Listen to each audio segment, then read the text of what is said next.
Hello, BookTube. There's a reading event coming in August that I wanted to make sure I told you about since I'm part of it, and I couldn't be happier about it. It's it's the brainchild of Sarah at Steeped in Books, and it's the latest permutation, the latest version of her summer romance bingo event that she once did. Now it's been slightly rebranded and slightly repackaged as Summer Fling 2020, and it's the whole month of August. And the event is dedicated to increasing your affection for the romance genre, for getting you to read some romances if you've never read one, to get you to read a little more if you do read them, but maybe don't put them high on your priority, and to also celebrate the enormous variety of the romance genre. We have Sarah has created a wonderful image that if you look at the various Summer Fling 2020 announcement videos, you will see that image as the thumbnail, and I will do that on this video as well. Just kidding. I have no idea how to add that beautiful image to my thumbnail. I will be the only one who doesn't have that. Sarah's also created a wonderful image of a kind of quasi bingo card that contains all of the prompts for the event. And keep in mind, this is an event born out of easygoing love of the genre and total enthusiasm. So the prompts are not requirements. They are not. The goal here is for all of us involved in this event to raise up our voices just saying how much we love the genre and encourage you to read a little of it if you haven't. I don't know about all of my co-hosts, but I myself started out my reading life disdaining romance and had to be convinced otherwise. I had to be convinced that I was being a snob. I had to be convinced that romance, like any other kind of genre, has its own reading rules, and that if you go into it thinking, well, what's this? If you have rules, you must be inferior. When you don't think that about horror or science fiction, there's no such thing as artificial gravity. Okay, there's no such thing as artificial gravity. But you have to abide by that rule when you read science fiction, and you do it meekly. And I might also add formal poetry. The Petrarchan sonnet doesn't wander hither, thither, and yon. No, all genre types of fiction have guidelines, restrictions, parameters. And if you don't, as an old friend of mine and a romance writer years and years and years ago told me that if you go into this one thing disdaining that and saying, well, if I need to do that, then it's the genre's fault, not mine, and you don't do that with any other genre, then you're being a bit of a hypocrite. And it was a point well taken. So the point of this event, Summer Fling 2020, is just to celebrate romance and to encourage you to do the same. So the prompts, I'll read them off to you here. They're very good. They indicate something of the incredible variety of this genre, but keep in mind they are not requirements at all. They're not strictures in any way. Just read more romance. Pick up a romance and read it. Give it a try. But the prompts are really good, and they fill the little quasi bingo card that I can't show you. It would be right here, but the prompts are Downhome Country. Most of these gesture towards or name big subgenres within the genre of romance. Downhome Country is one of those. Big City Life is another one of those. Another category that you might want to touch on is an author of color, as opposed to, I mean, this genre, like most genres, is completely dominated by white authors, by white women. But there's a huge subgenre of romance that is not, and there are plenty of names out there. So, and you'll be getting a lot of discussion about a lot of these things in the course of August. So if you're looking for recommendations, you've come to the right place. Then Hot and Spicy.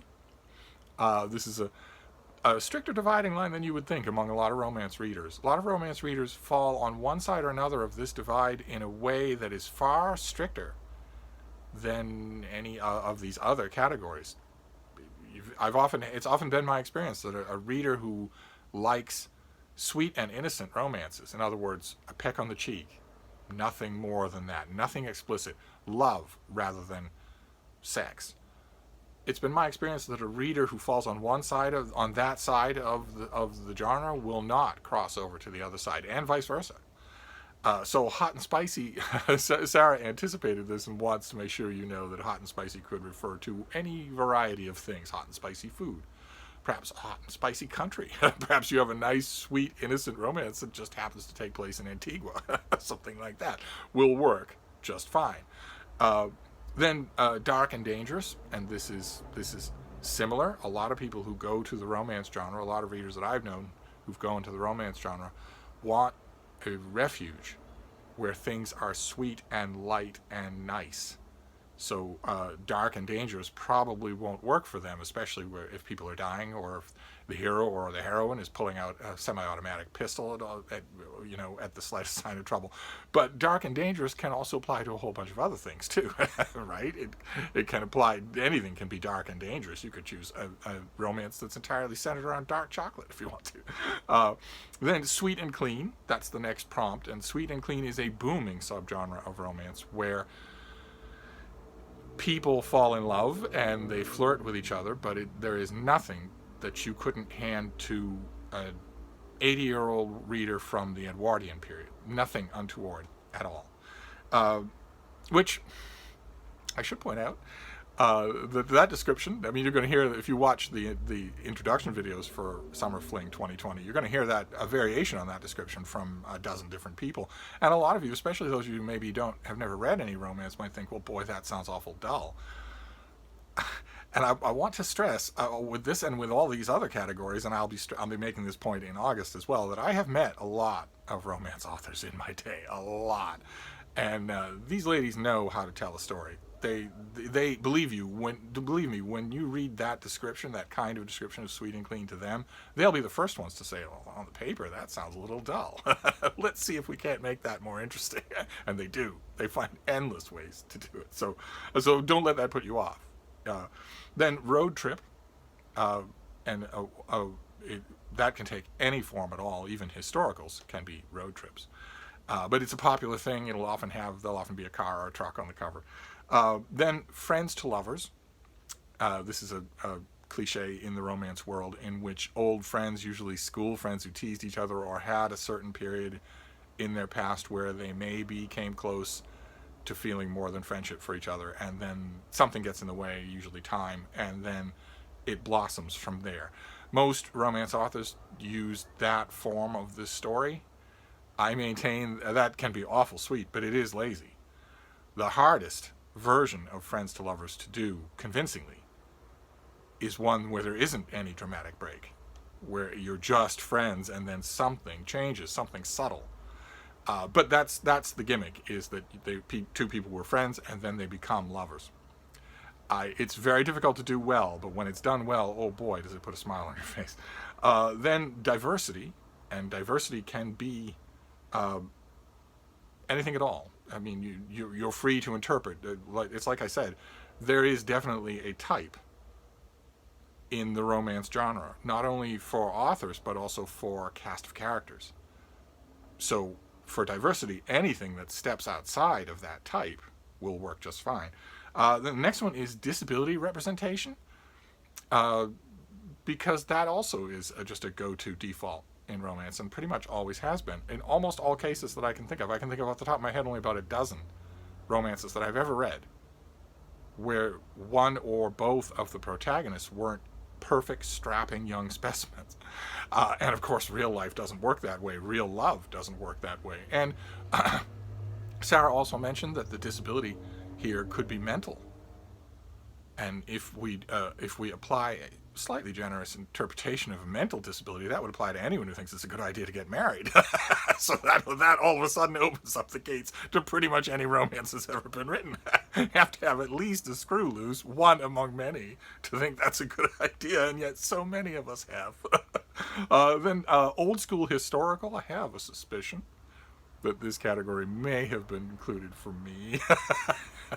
And old school historical are the old style fluffy shirt bodice rippers, the ones where the men and women have luxuriant flowing hair, where the ones that stereotyped the genre 35 years ago, and also stereotyped the stigma to the genre 35 years ago, so that the type of old colorful mass market paperback that 35 years ago, no man would be caught dead reading in public.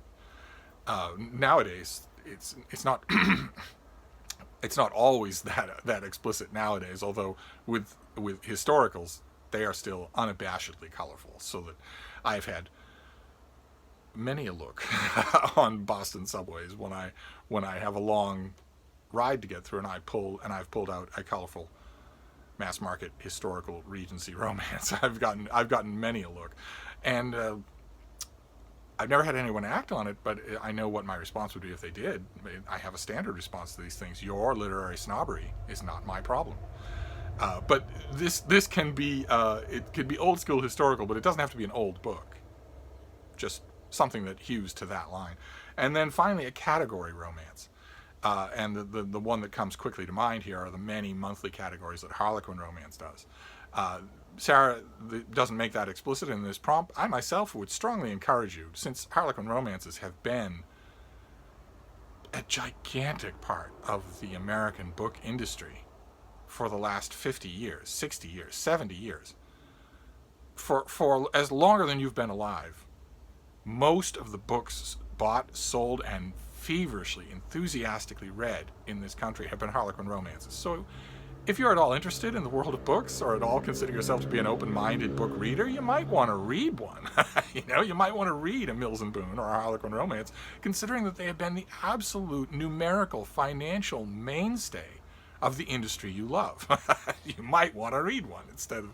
But anyway, that's the kind of thing we're talking about, is an old-style category romance. Harlequin still does a full slate of them. Almost full. I don't think they do historicals anymore. They do almost everything else. So you might want to, pick one of those. At most used bookstores, they will not be hard to come across. And those are the prompts for August. And there's going to be a whole bunch of other stuff. Oh my. Sarah and all the other co-hosts here, you'll notice when you look down the list of co-hosts, I'll leave a list down below that I am the only man. I asked Sarah about this. She said the ladies got together and realized that what they really wanted was a little eye candy. And my name naturally came up. It's a burden. But in addition to this, there are also going to be live streams. One before the event, one in the middle of the event, one at the end of the event, as far as I know. And judging from the lack of a thumbnail and judging from the lack of a prompt grid, I'm not sure how much cooperation I'm going to be able to give people, and including me in the live streams. I know that Sarah, at least among my co-hosts, has actually at one time or another had an employment where her job was to deal with cranky, uninformed people. So maybe she can handle getting me into a live stream. It has been done before.